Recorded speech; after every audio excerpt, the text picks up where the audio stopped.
they had like 4 of the storms run through, we had flooding, and to the point where we had water get in right where I am sitting now through the windows. And so we had to get the carpet replaced. And trust me, it is absolutely no fun sitting there working and having your feet on the carpet and going, Squish, why are squish, my squish. feet, why are my feet wet? This is really, oh no. With a standing desk, I think you might notice that a little bit faster, but still, that's not But good. still, Not the good. frantic, hey, let's unplug everything. And then me going, honey, we have a problem. And of course, the inevitable, what did you do? I didn't do anything. Yeah, sure. We all know you started the hurricane. Come on. Of course I did. We all know Absolutely. you Me did. and my phenomenal cosmic You, powers. you need to do it, the imitation of Mother Nature. You shouldn't mess around with Mother Mother Nature. She might not be old enough to remember that commercial. Okay, maybe not. I vaguely remember it, but I might have to YouTube that just to. What was it, a margarine, butter, something like I that? think it was. It was like nature. That was not Nature's Own. It was something else. I can't remember what it was though. Let's see. Doesn't matter. It misses me. Hello, folks, and welcome to another episode of the Dead Robot Society. I am Paul E. Cooley. Joining me today, Veronica Jaguar and Terry Mixon, as always. And how are y'all doing? Don't all jump up at once. I'm tired. I'm ready for a nap. You can't nap right now. No, you got like I could. 2 hours to stay awake, Bubba. So let's see. Late last week, I got an eye infection. Very exciting. So I'm dealing with that. Yesterday, our router went out. Oh my gosh. So I ordered one. We ordered one through Amazon. It arrived today, and I've been rushing around. I got it all configured and back up and running. 15 minutes before start of showtime, give or take. No wonder you were late to the pre-show. Yeah, I had to configure. We have one mesh in the house. I had to configure the booster that's underneath here to connect to the new network, and that took me a few more minutes. So yeah, that I was literally getting that done in the time leading up to the pre-show. Folks, we're not supposed to give you behind the scenes of just how slipshod this production is because, we try and put on professional air, make it look like we spend a lot of time on production. Bottom line is, some of us are just about being monkeys with a tin can. Have you ever seen the Dilbert cartoon about disaster recovery? Where it's got Dilbert running down the hall going, "Help! Help!" Yes, that's me. Accurate. Well, I'm glad that's going. Have you written a book this week? I'm got the editing done on the last book and am partway into the beta reading. So I'm dealing with beta comments where handy beta readers go, yeah, that acceleration you have that guy going through. Yeah, what's that cartoon? Him dead. That's too much acceleration. He can't deal with that. So me having to go back and, dial it back a little bit. When you got the G's high enough to push his head through his asshole, you might have gone a little too far. I thought, for a little bit of time you could take 10 G's. I think I've been educated that that's not exactly realistic, so I had to dial it back a little bit. But I was able to do some space opera hand wavium going in there going, yes, but advanced drugs make it more bearable. Yeah, okay. That's what they did in The Expanse. Mm-hmm. So I don't feel bad about that, but I still dialed it down from a max of 10 to 8 to just, okay, I'll dial it a little bit back. You could still take 10, just not for very long. You couldn't do that sustained. That would be bad news. And if you started from 0 to 10, you would be paced. That's what I've been doing. That's the only big change that I've had to make thus far. And them telling me, yeah, it doesn't matter if you're in space, you still need to have a helmet. Well, he's in a sealed cockpit, and I said, we wouldn't need to have a helmet. And they said, the helmet isn't there to, protect him from the oxygen. It's to protect his head from banging into things when he gets knocked around. I'm like, oh, okay, I can buy into that. Yeah, I would think they would have a helmet anyway, because if you shit, you have to eject. You probably want a helmet. Yeah, I just keep watching all the Battlestar Galactica and going, yeah, their helmets, yeah, especially the original series. You're like, yeah, all that does is provide light in your face. That's it. That's all it was there for. It was a piece of plastic that lit up. I've been writing on the new book. I think I'm 20 some odd thousand words into it. I'd have to actually look to be sure. But I've also, 25,000 words into it. I've also got more of Empire out, where it's sitting at 56,000 right now, so I'm more than halfway. Yay. Okay.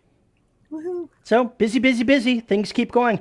I adjusted my schedule to where I wasn't trying to accomplish as much every day, and it's made producing more words easier.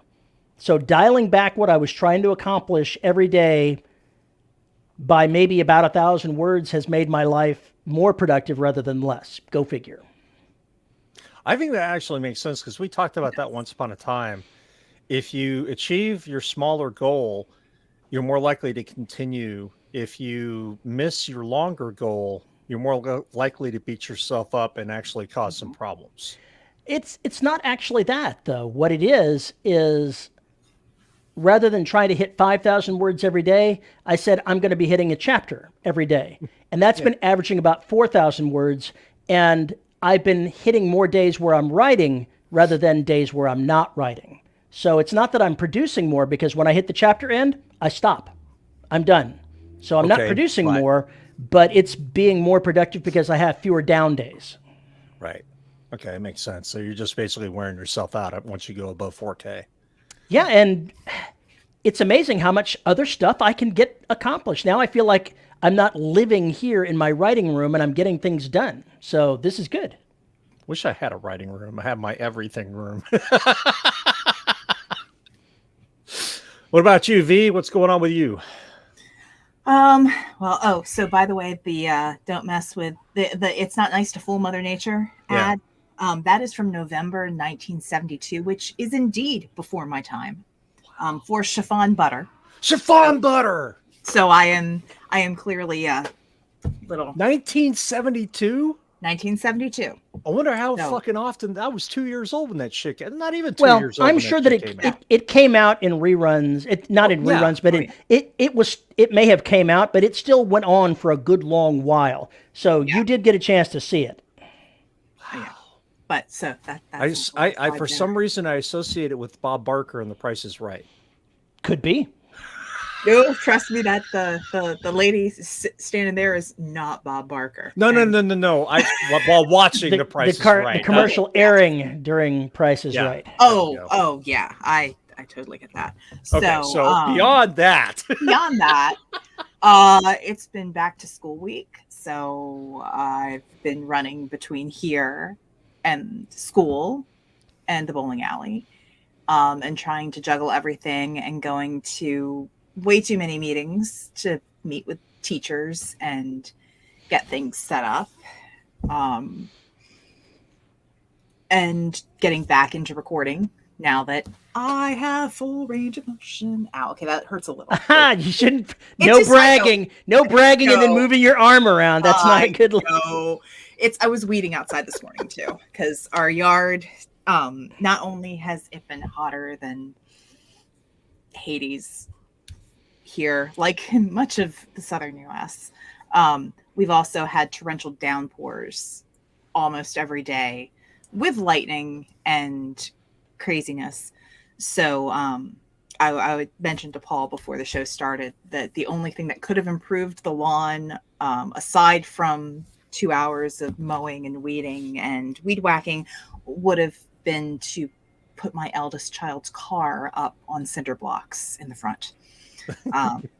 But eldest child is back. Yeah, but we moved him back to school yesterday, so it's been a whirlwind of fun family and maternal things while I've been trying to get stuff recorded and get stuff organized and trying to get stuff written. So it's been busy.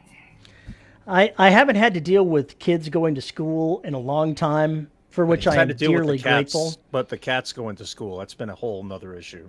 But I there's know nothing this. quite like getting to that part of the year where you can stand in the front door and point out and go, "Crotch goblins, be gone!" Sadly, I have to drive them. Oh, There's no bus Goblins, get a service. driver's license. Insurance is too expensive. Oh, of course. You try to insure a 17 or 18-year-old boy. Yeah, in Florida. Really? Here's No. your skateboard. Have a good time. Well, this is when you luck out that you have your child has friends that you like and trust, and you know their parents. So I can, at least one of them can get a ride on days. But yeah, it's a lot of driving. I will be increasing my audiobook listening very, very soon, because I'll be in the car all the time if I'm not in the booth. But yeah.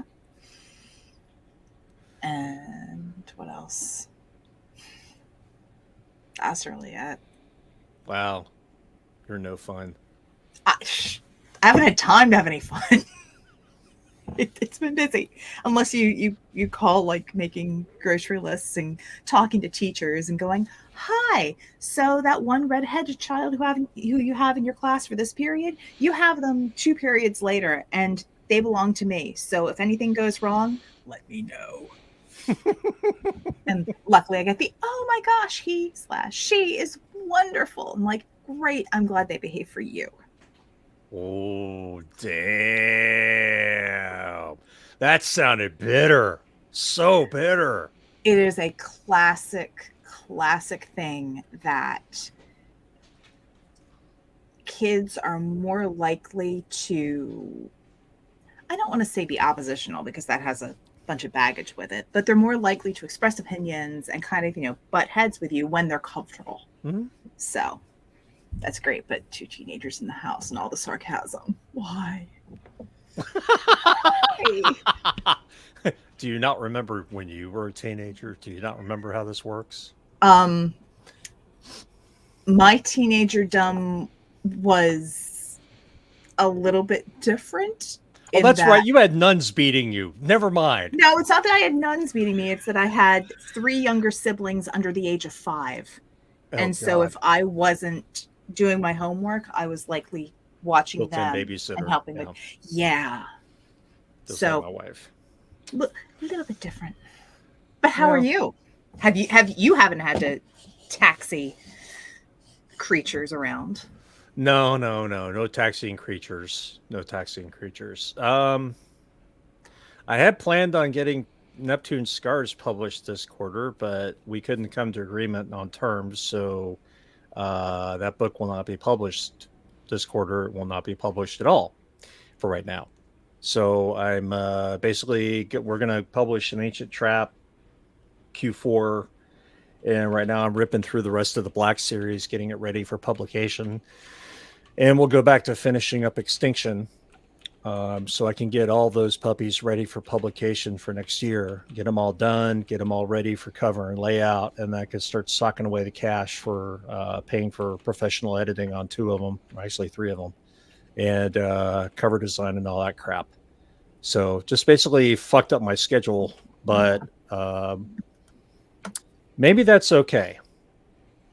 Actually, it is okay. So I've got time to... Short-term fuckery for long-term success? Short-term fuckery for long-term success. Yeah, that's what we're going to call it. So I can focus on the other 3, and then I can do rapid release next year.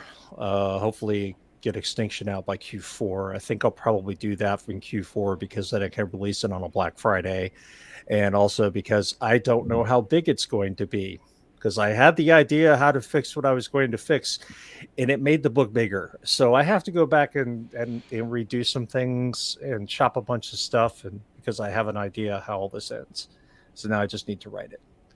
And then I'm going to have to find out if from somebody I could trust whether or not it's jumping the shark. But it's the last book in the series. Isn't it supposed to jump the shark? Isn't it supposed to be... No, it's supposed to eat the shark and assimilate the shark and become one with the shark. This is how the Black works, we thought. Anyway, so I'm excited to get back to that. I was working on track 9. I've had to put it aside again because I need to refocus on this. So I'll be jumping between 2 books for a little while. Well, I get everything sorted out. But Paul making books bigger. I'm shocked. I tell you. Yeah, I was like, Evolution's small. No, it's 100K. All right, Oceania is small. No, it's 104. This is not going well. Oh, no. This is insane. I am not putting out an author's edition where I don't cut it the extra 20 to 30K, because what you don't understand is the extra 20 to 30K would not fit with the rest of the story that you're reading. Because chances are events that happen in that 20, 30K never happened, but you'd be reading them and they would jar with the rest of the story. You have to understand these things. Then they'd be demanding the scenes that were cut. That Or was the scene we must know. you wind up creating alternate versions. Put out the spicy version of Extinction where the Black gets it on with some of the K&B crew. Yeah, there you go. Smells like bacon.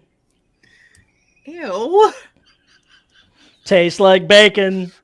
That doesn't orgasm like bacon. Anyway, so. Hey, I didn't mention anything about bacon grease. Not a single thing. Make a good lube. Just saying. Ooh. Anyway, we have a topic today. No, we don't. We do. She's sitting over there. She's currently trying to pretend she's not here, but it's not going to work. Can't see me. Our topic is V has this idea for a story. And she made the mistake of suggesting that she tap Terry and I to maybe help her brainstorm on her book. Now, before we begin this process, I must say, chances are good 99% of what we say you don't want to do, especially if it's from Terry. Okay, 99% of what Terry says you are not going to want to do. That 1% is gold. The rest of it, trash. I probably have even less than 1%, but it'll probably spark more ideas for you because that's what this is for. Now, so that's what we want to do. There we go. All right, so now, chat says, can we help too? Look, chat. Sure. Let me explain something to you. I want you to understand that we know that no matter what rules we tell you, you're just going to roll over them anyway and make us laugh or give us apoplexia. Is that the way you say that word? Is it apoplexia? I mean, you're apoplectic. So it must be I can't even say it anymore. Anyway, so yes, chat, you are encouraged to give your 2 cents. And to watch, stop it. So. Apoplexy. There we go. I knew I was close, but no cigar sort of thing. It means stroke. So let's see. As I understand it, the short line is space western that isn't Firefly. Sort of. Yeah. Yeah. Okay. So I love Firefly. I love the cohesion of the crew. I also loved Outlaw Star, which is an older anime. Oh, God. It's awesome. Oh my gosh, I loved Outlaw Star so much. Anyway, first anime crush. Anyway. But how to describe this? So this is sort of in the vein of Firefly in that you have a smaller, scrappy group. Yes, Xander, Gene Starwind. Gene Starwind was amazing. If you have not seen Outlaw Star, you got to find it. It is older, but it holds up, and there are a lot of like fun crossover. There's a lot of similarities between that and Firefly. Anyway, so you have to forgive me. I did the smart, note my air quotations, smart thing where I got the outline to a place that I wanted it, and then I put it away. I was like, I'm not going to keep messing with this, and so I'm pulling it back out. I wanted to do something with the idea that corporations run planets. So you don't really have it in the far, far future. And I took it out of our solar system. In the far, far future, corporations run planets. And there are groups of people who want to get away from the corporations and start their own thing. So I have generation ships. And generation ships go along. And I think it takes them 40 some years to get to a solar system where they can actually start to terraform and colonize places. Basing it off of the TRAPPIST-1 system because I needed something to play in. They get there. However, in the time that it takes them to get there, so it's 41 light years and they have to travel at impulse speed, what have you. And by the time the generation ships get there, well, the corporations that were back in the initial system, the technology has progressed. They've already beaten them there. So they've essentially gotten scooped and they're pissed. Your colonists are pissed off that now the planets that they wanted or the moons that they thought they were going to have, a stake in, nope, any kind of contracts already. They've been kind of, well, that was made a couple hundred years ago. It doesn't really hold now. And kill them all and take our world. But the corporations know that they can't just evict them because they need bodies to work. We got a bunch of squatters here that we can leverage. So pretty much you have a really extreme have and have not case. And by the time the story opens, you have our ship called the Kismet. And on Kismet, you have our captain, our first officer who's also in charge of arranging the trades. So the Kismet, very similar to Firefly, I will own that, runs cargo. They run cargo between the generation ships that have now become orbital stations for the colonist groups or the colonials. And they also run cargo to the corporate stations, which are run by 3 corporate families. So I'm going oligarchy going through. So the main crew is the captain, the first mate who also handles all the trading. The 2 of them are an item because I've got to have a teeny tiny bit of romance in there. What could go wrong? Oh, plenty of fights will happen because secrets are kept, and you shouldn't keep secrets from your significant other like this, especially when it deals with your far, far past. Your ship's engineer, and then you have a teenager who is also the ship's pilot. So the captain obviously doesn't have to run the ship the entire time, and who winds up kind of shadowing the trader and the engineer. All right. The main corporate family, the male heir apparent is turning against the family. So he is trying to, and he will, cozy up with the crew of the Kismet in order to overthrow his family because he doesn't like what has happened to the colonials. However, his father and all of the assets around them are hunting him down because he has money and resources and could actually do some damage.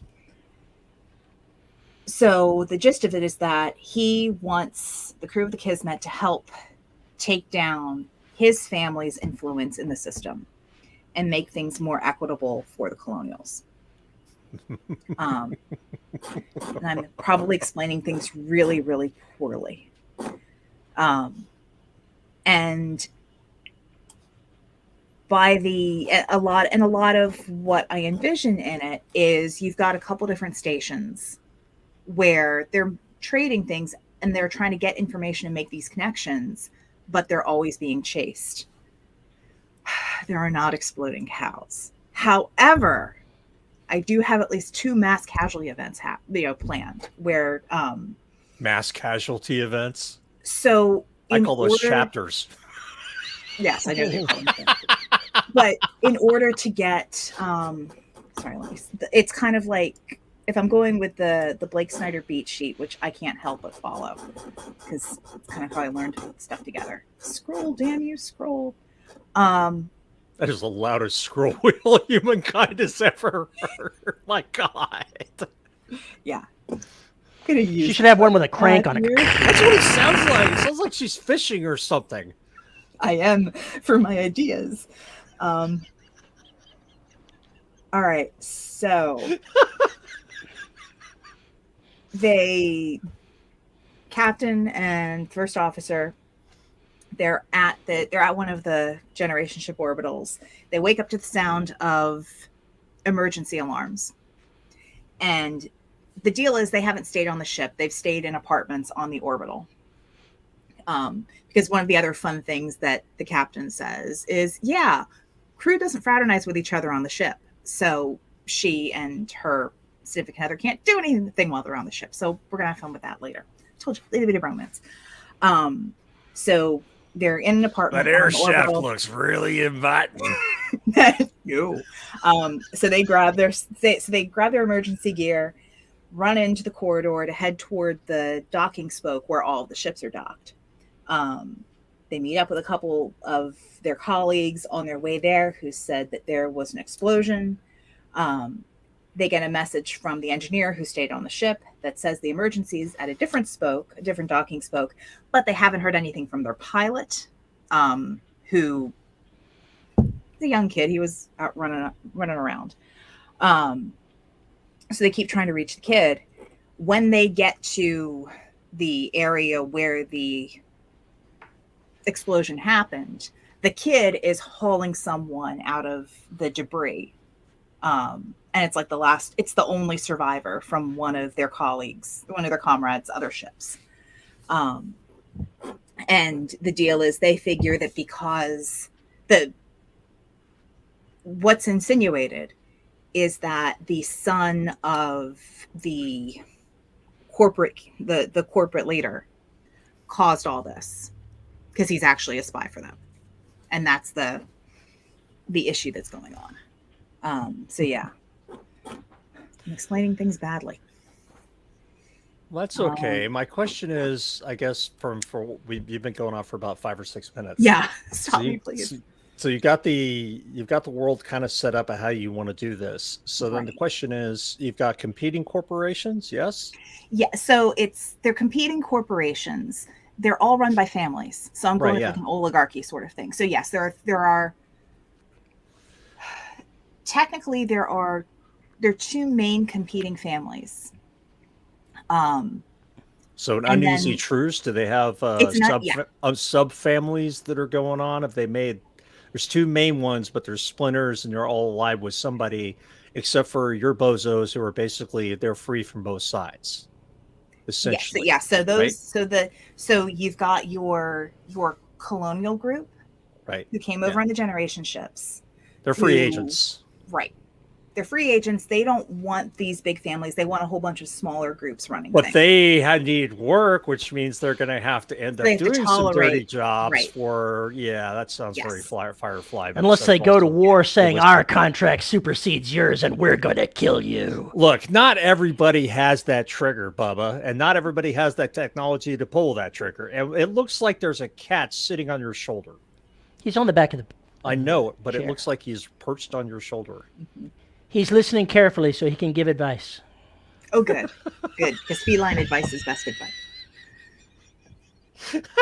I know.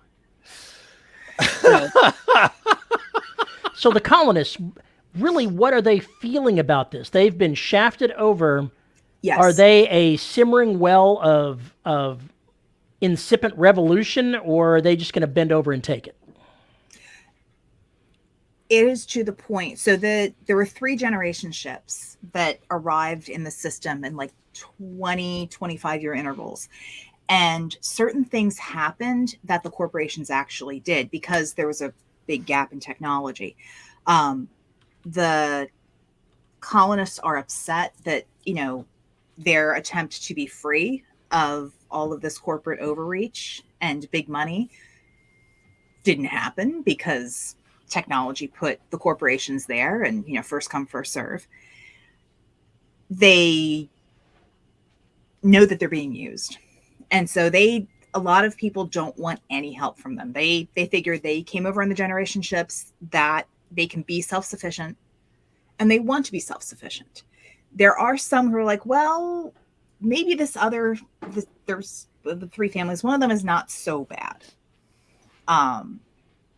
in that, yes, there's a lot of money there, but it's not necessarily they're playing the family game through long-term adoptions and keeping like in the family, but it's more like it's a piece of paperwork, so you are part of the business, whereas the other 2 are straight up standard definition of family.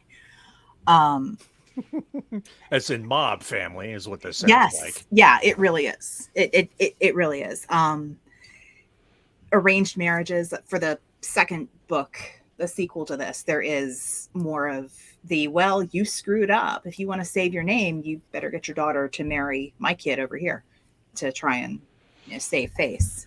Okay, so basically you're going back to essentially a feudal society, even though it's not being run by kings and queens. It is being run as basically a mob feudal society. Yes, on a huge planetary scale. Interesting. Yes. So pull this up. Yeah, so this colonial ships could become the smaller corporate competition. They can become competition. Those operate more as kind of like co-ops, not where there's a shared ownership, shared responsibility, where for example, the colonial stations, which are the converted generations ships, those are run by councils of people, whereas the family is run by one person, and then everything goes down. So it's the colonial and generation stuff is more democratic, whereas the other is more. So this this world has multiple corporations on it. What would 2, be and one is the main one. What would be the possibility that there were originally more companies that were involved with this? There are. That no longer exist because they've been exterminated, whatever. They were bought out. They were off of the couldn't understand. And one of the colonists, one of the main characters here, is someone that left the family that formed that corporation and has secret shares to bring the company back to life. Yes, the main character, the captain of Kismet. So she, on the generation ship that she came over on, half the crew was in cryo sleep. So you actually had another tier of people. So half the crew was in cryo sleep. And that included heads of lesser known corporate families, but there was still some influence. And then you had people who were not in cryo sleep, kind of like caretakers of the ship. And her first officer is from that line of people. So even though they're both technically colonists, there's still that division between them. About how many people per generation ship? I had notes somewhere. She was going to let her finish the explanation of how the company fit into this before we jump to that. So what I have in my notes is that the head corporation, the evil corporation, the Pavori Corporation, that's what they're called.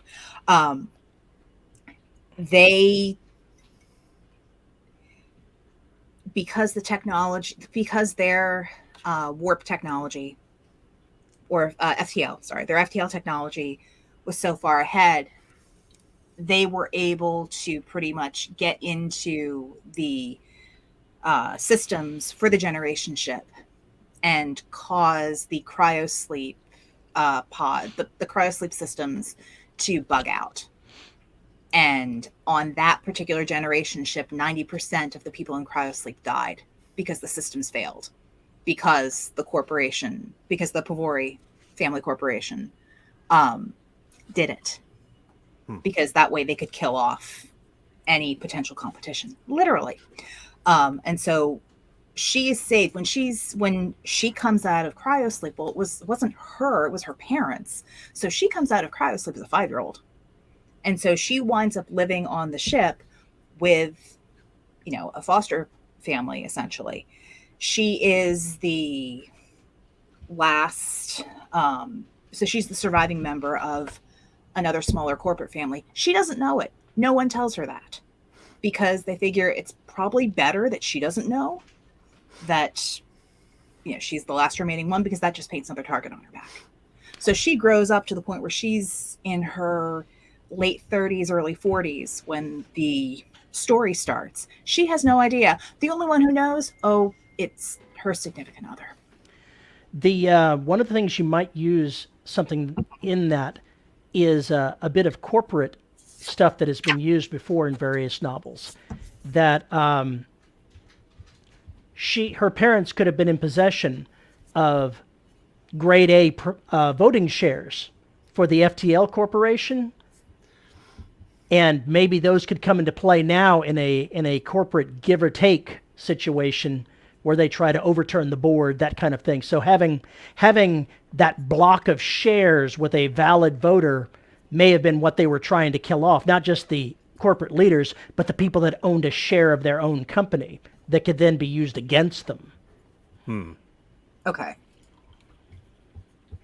Heinlein did something like that in Citizen of the Galaxy, where the Thorby, the main character, came from a wealthy family and had no idea.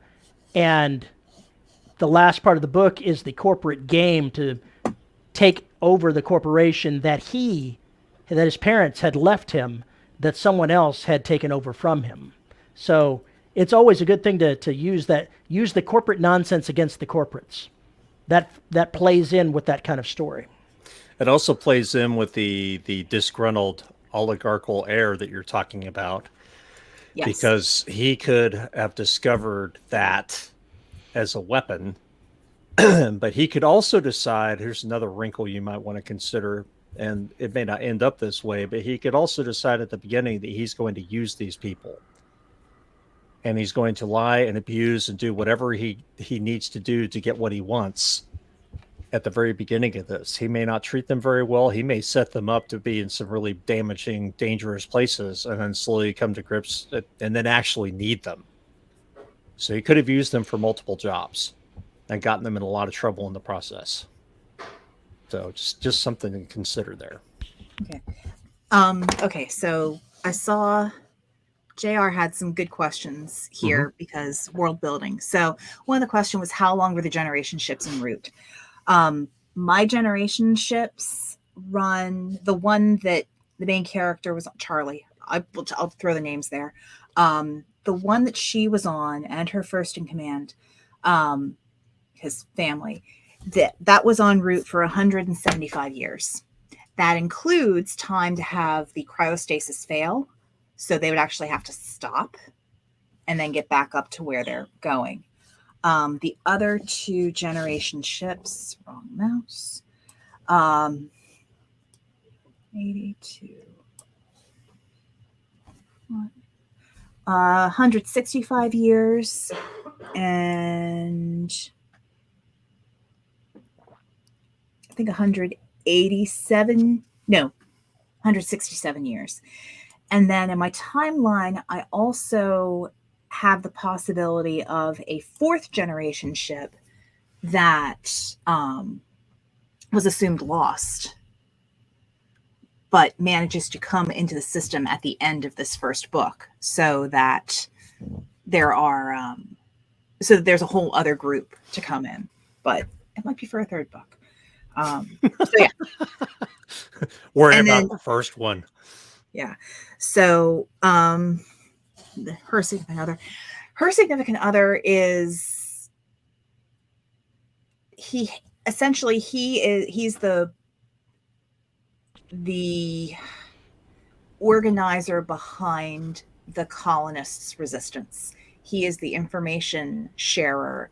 He's the one who knows people on all of these different stations. He is actually the one that the corporate heir reaches out to for assistance. And I think in an iteration beforehand, I had it where the heir was not very nice, and now I have him being nice and make the heir a dick. Make him a dick. Oh. Make him a total dick. Make him a That's total a Paulism. douchebag. Ignore Paul. No, if you're going to have any kind of romance thing happening, you got to have him be a complete and total shitbag. No. If you're going to have romance, I'm gonna cut you off there, V, because I've got to argue with him. But you're still fucking wrong, dude. You've never read Merchant of Venice. You've actually never read anything, have you? Yes, not a single thing. I don't know how to read. That's pretty much how it goes. That's obvious now, from all the books you've written. If you're going to have a romance in this, you can't have him be a dick. What you can have him is his goals are so diametrically opposed to the romantic angle that they have conflict over the goals, but you can't have him personally be a dick, or it doesn't come off as a romance very well.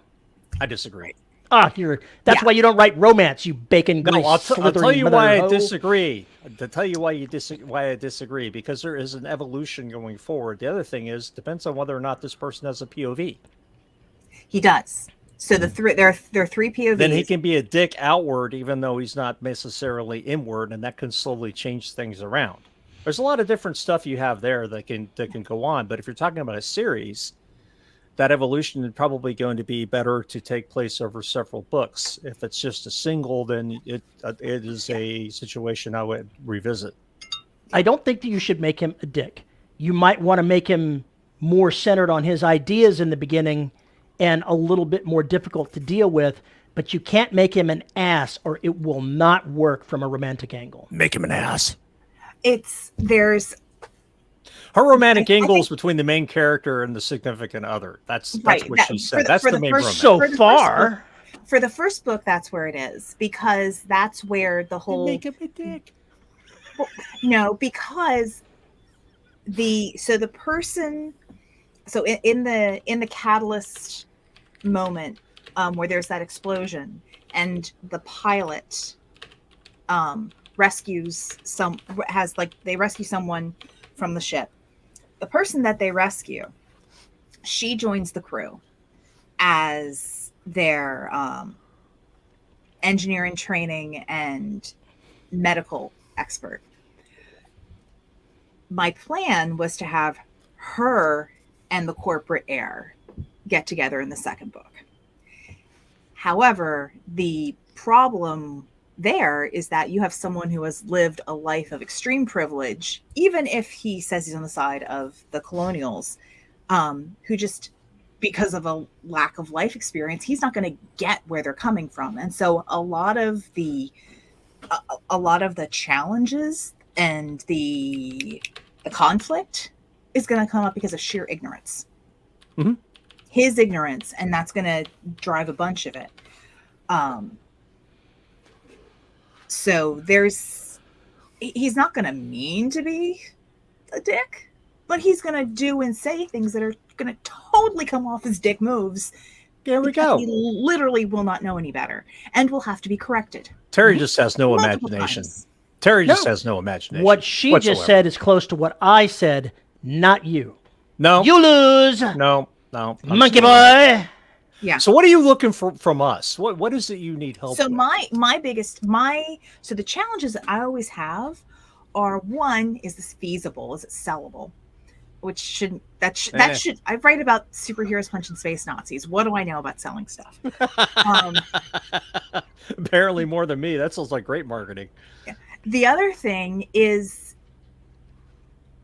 I haven't read or watched enough in these genres sometimes to know if it's been done before or if it has hints of what's been done before and it pulls stuff together, because I don't want to totally crib somebody else's idea out of ignorance. Totally crib it. No. but it's enough to where it's like, oh, well, it's kind of like Firefly here, and it's kind of like this other story here, and it's got aspects here. It sounds like it's mainly centered in one star system, though, right? It Because is. it's where the generation ships are. Right. It's where everybody lands. So there's a finite number of planets. You have a finite number of planets. You have a finite number of orbitals. So you have a finite number of orbitals that the colonists run, and a finite number of orbitals that the corporate stations run. Right. Okay. So it's not like Firefly in the sense that they're jumping around from galaxy to galaxy doing shit. No, part of the reason I did that was because that limits what the ship can do. So the ship that they're on really can't do FTL.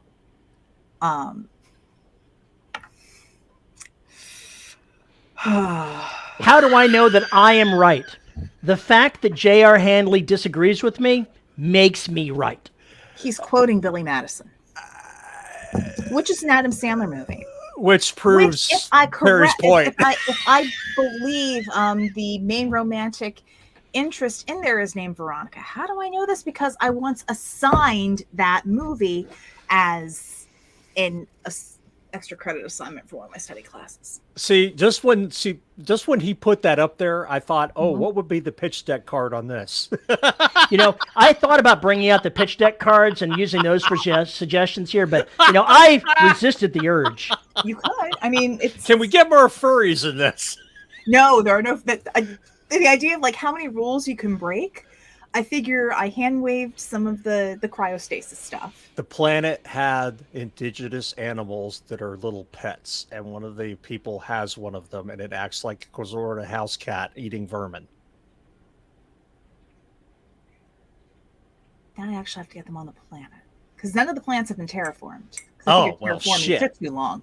Never mind. So forget it. I had a great idea. You fucked it up with your world building me wrong. What you're saying is that they didn't even bother terraforming the worlds because they just wanted to get there first. That's all they wanted. They've gotten there first, but they haven't because they haven't They've started to terraform it a bit. Oh wait, sorry. Iteration. If they haven't actually done stuff on the planet, then their claim ain't gonna be worth squat when the colonists land. So they have. So I have like 5 iterations that they have done stuff on the planet. They've got one building as an outhouse to claim the entire fucking planet. That's the rules, baby. And then now I've got to I wasn't kidding when I said I wrote this and put it away. And unfortunately, my morning has been lawn care and then taking my first ever trip to Costco to go grocery shopping because I had to get a membership because my son needed a membership, and so all this. So I'm sorry, suburban mom morning. I haven't reviewed my Space Western. You're fired. I know. You're fired. Darn that third ejection seat. Okay, so I think this stupid is perfectly ejection seat. I think this is perfectly doable, especially the terraforming is interesting because that also is going to give the colonists a chance to constantly go down to these planets, delivering supplies, working the place, everything else that they would have owned. If they're allowed to. My notes have where the corporate families know that they need the colonists down there. So one of the subplots that our crew discovers is that the corporate families are trying to poach the generation ship colonists from their orbitals to come work on the planet. But because they're cheap. But once you get down there, how are you getting back?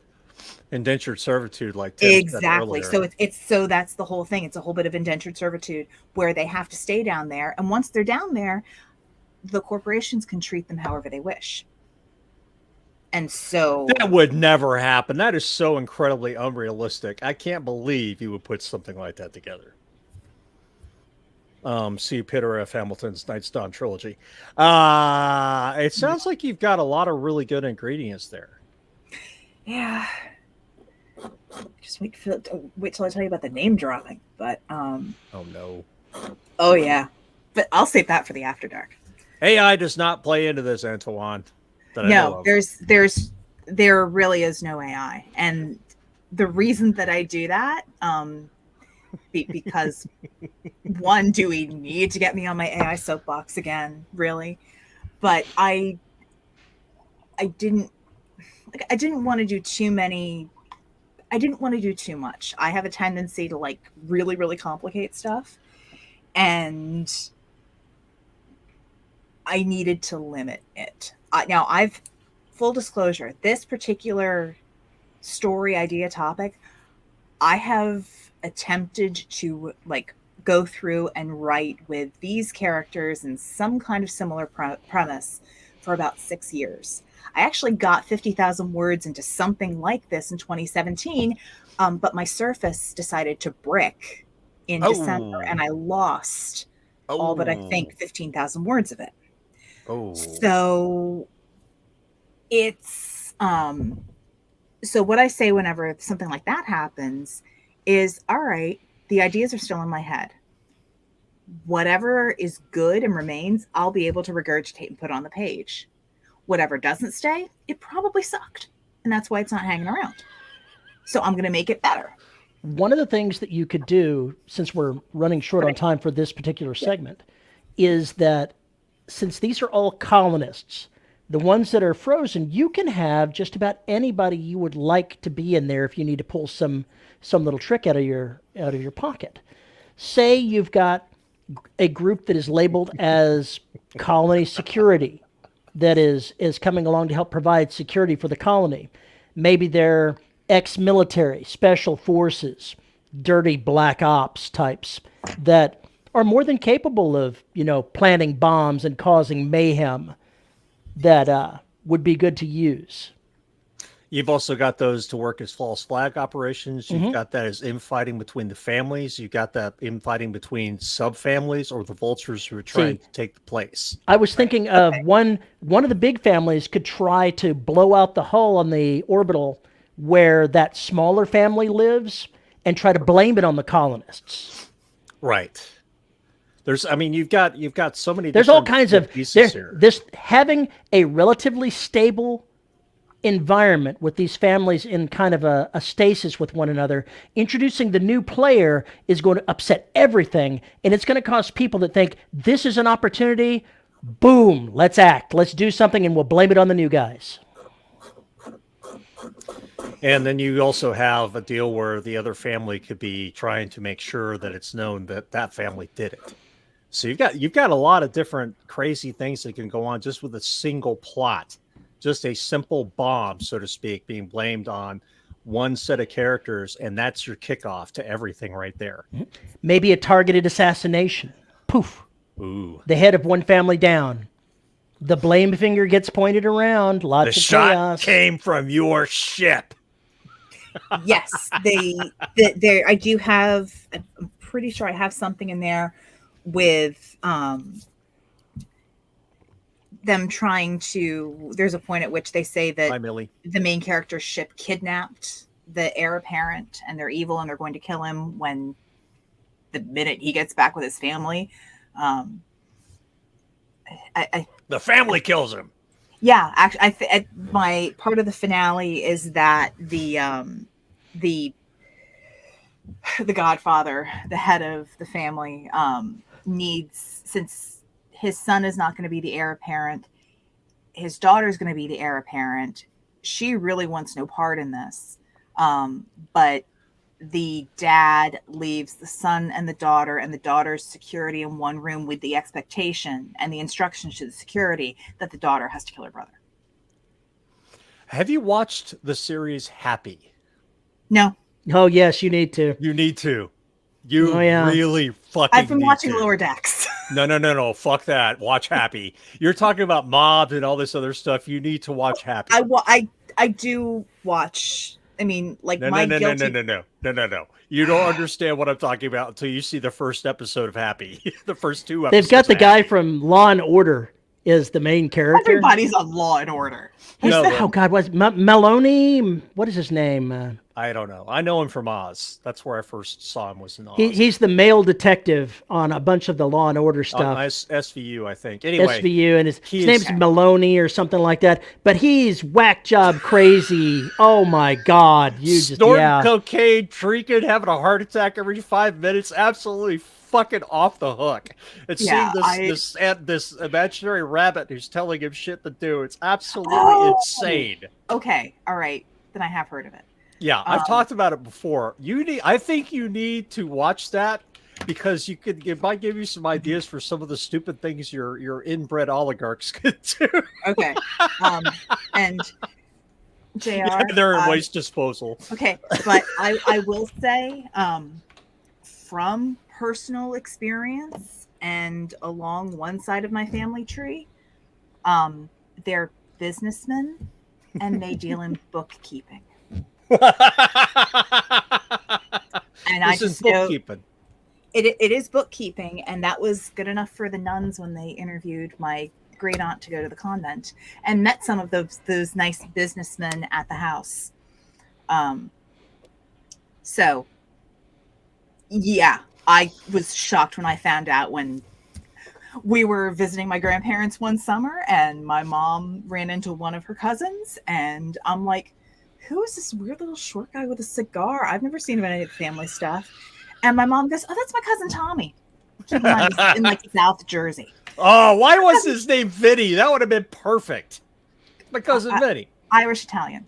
So at least on that side. So yeah. The worst of all worlds. I posted the trailer for the first season of Happy in the live channel for later enjoyment. Oh boy. So, but yeah, so between that and other family through marriage with various government and military ties, if somehow my body is hidden, someone will find it, I'm sure. And whoever tried to hide it, they'll get theirs. It's a comfort to sleep at night to that.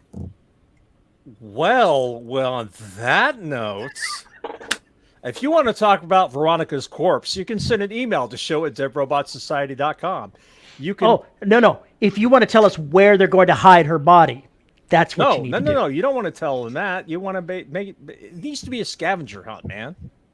Somewhere in Florida, probably surrounded, probably in a nest of pythons. You leave it in Florida. You could totally leave clues. They've got to find. They got to find the clue to go from one place to another place. Oh, you're going to find her left foot over here. If you solve this riddle. You can find me on Mastodon at Paul_E_Cooley at VYRSE.social. You can find us on Facebook at the Listeners of the Dead Robot Society Facebook group, where Terry mangles all the madness.